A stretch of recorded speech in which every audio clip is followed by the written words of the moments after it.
Hello everyone, how are you all doing? Hope you are all doing fine, and I hope I'm meeting you in a wonderful mood. Let us begin this session with joke of the day. As we are doing it regularly, today also let us begin this session with the joke of the day. Shall we begin the session? Okay, let me start the joke. Once a very stout businessman, he enters a temple. He has got a problem and he enters the temple. He starts praying to God. Oh God, please save me. Please rescue me from this problem. I've been facing so many problems. I have lost in business.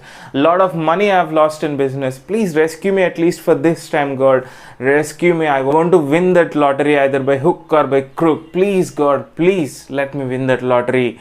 He prays to God. So sincerely he prays to God. He leaves the temple. The next day he comes. He comes to the same temple, to the same God, and he says, oh God, yesterday you missed it. I did not win the lottery.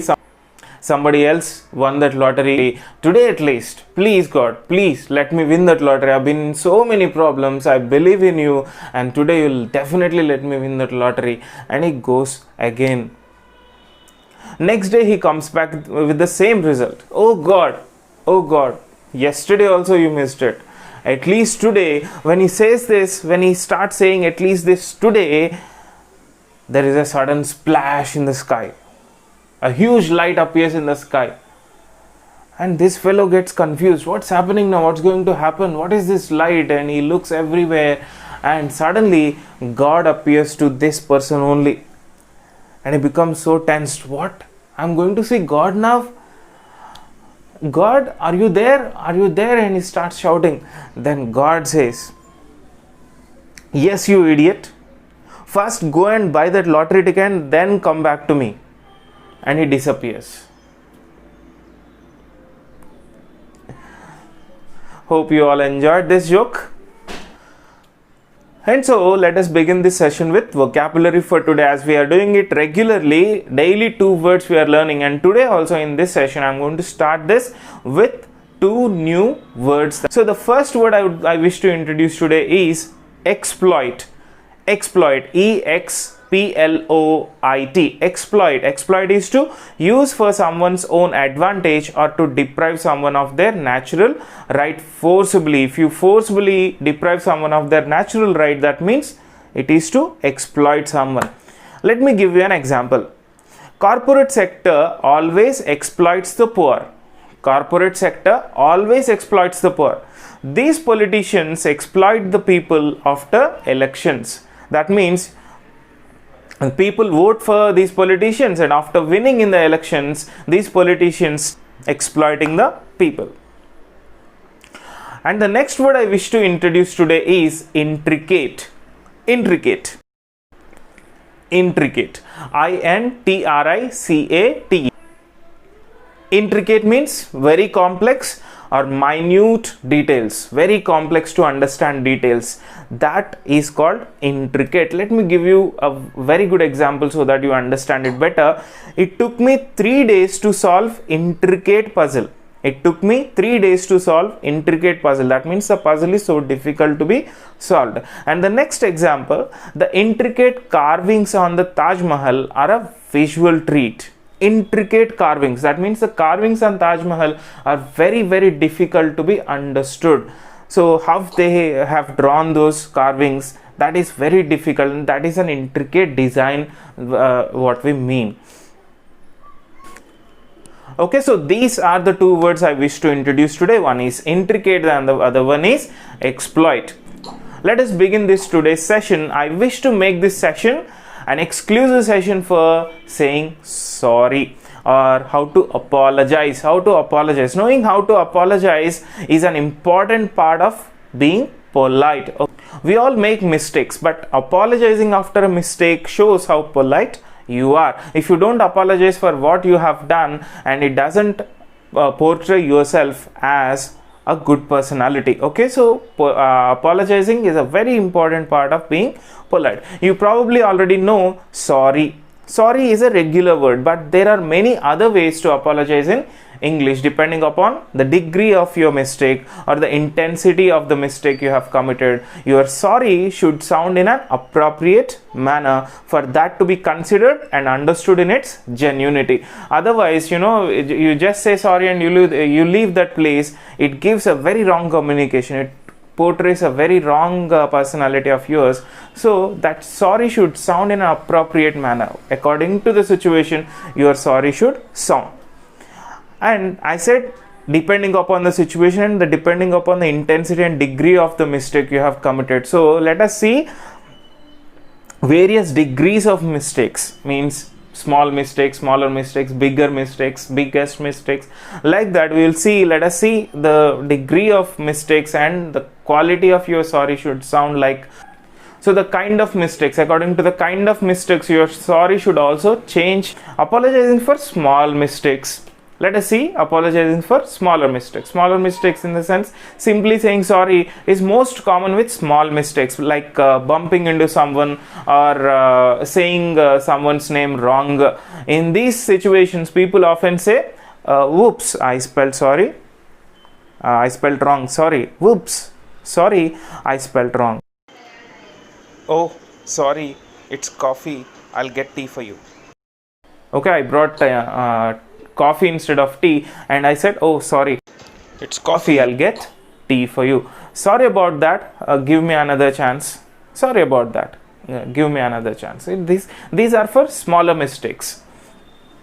And for smaller mistakes in an informal situation, means your friend is sitting beside you and you want to be so informal with that person, there are a few slang phrases also that you can also use for the slightest mistakes. Oh my bad, I shouldn't have done that. Oh my bad. This is a slang expression. And you can also say, oh my fault bro, take it easy. My fault. The other frequently used slang phrase is my fault. Okay, so this can be used for smaller mistakes. And this sorry word in written sometimes can be abbreviated like SRY. Sorry can be abbreviated in written format to be informal. Like when you are sending a text message via WhatsApp or any other messaging app, you can simply write SRY for abbreviating sorry in an informal situation. And then apologizing when you make a more serious mistake. Now we had seen apologizing for a smaller mistakes, and now if you make a more serious mistake, how to apologize for that. For a more serious mistake, especially in customer service situations, you might say, I'm so sorry, we will solve it at the earliest. I'm so sorry. This is the formal situation. Then you can say, I apologize, sincerely apologize, this won't be repeated. You can add the sincerely word in order to sound more polite. I sincerely apologize, this won't be repeated. And then sometimes people say, oh my goodness or oh my gosh before they apologize in these situations. Let's see. Oh my goodness, I'm so sorry, I should have watched where I was going. Okay, so that means you're going in the wrong direction and then say, oh my goodness, I'm so sorry. So you can add this I'm so sorry with this oh my goodness or oh my gosh.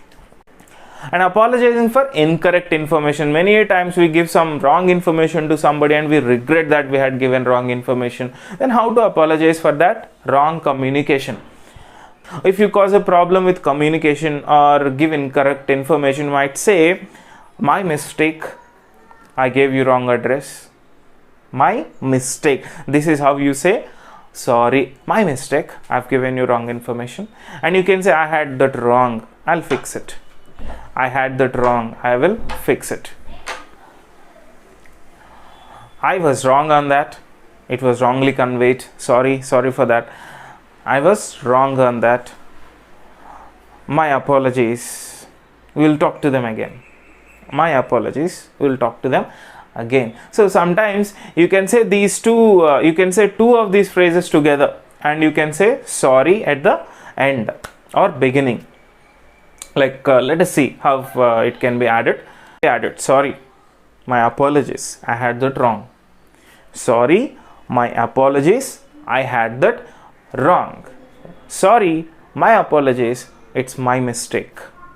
It's my mistake. So like that, you can add one or two phrases in order to sound much better and much polite. And making a formal or serious apology.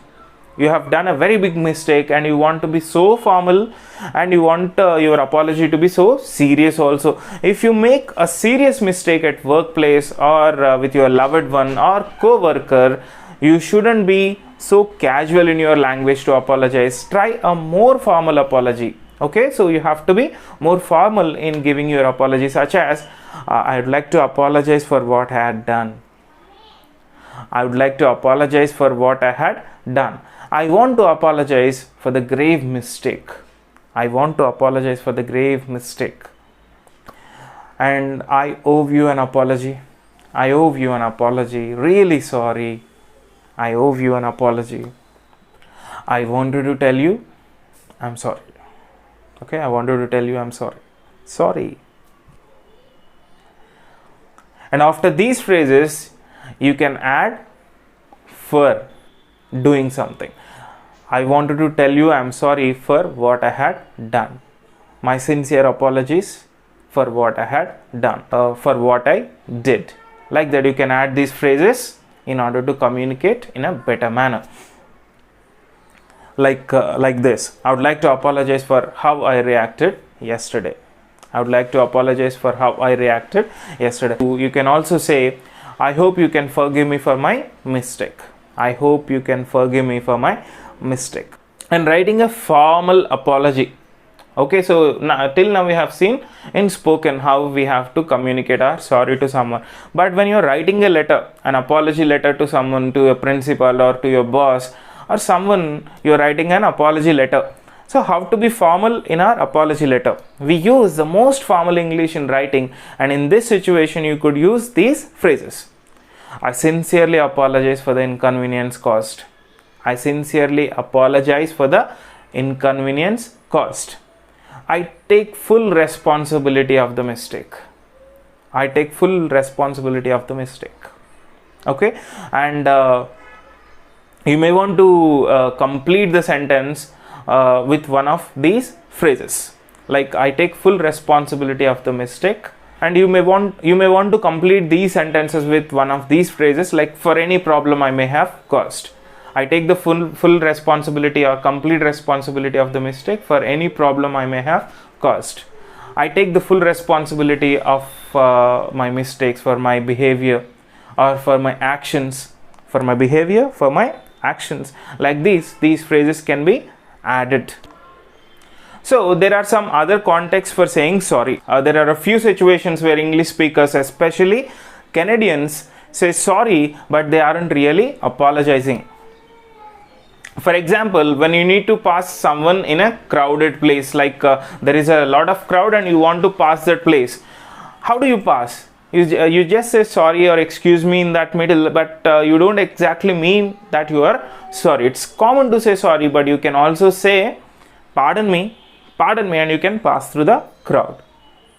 Okay, so you can also say excuse me, like that you can say, and you can pass through a crowd. So pardon me and excuse me, these are the words we generally use in its common sense. So use sorry, excuse me and pardon, or pardon me, or I beg your pardon, to ask someone to repeat what they said. Like in this case, you should use a rising question intonation for asking someone to repeat what they said. Or someone is speaking, a lecturer is speaking in your classroom and you did not hear him properly, then you say, sir, I beg your pardon. I beg your pardon is a very polite way of asking someone to repeat what they said. I beg your pardon, and you can also say pardon me, sir, pardon me, or you can also